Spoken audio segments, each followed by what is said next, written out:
In the month of February, BBC offices in Mumbai and Delhi were raided by tax department officials, and this was few days after a documentary was released integral to PM Narendra Modi.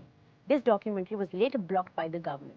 As of today, April 13, 2023, Foreign Exchange Management Act has been filed against British Broadcasting Corporation in India for foreign exchange violation by Enforcement Directorate.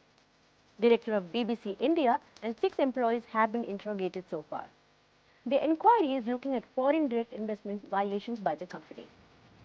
Federal Inquiring Agency has requested for documents and the recordings as well. Central Board of Income Tax, administrative body for the Information Technology Department, said the income and profits shown by BBC Group organization were not consistent with the scale of operations in India. Taxes has not been paid on specific payments by its foreign organization.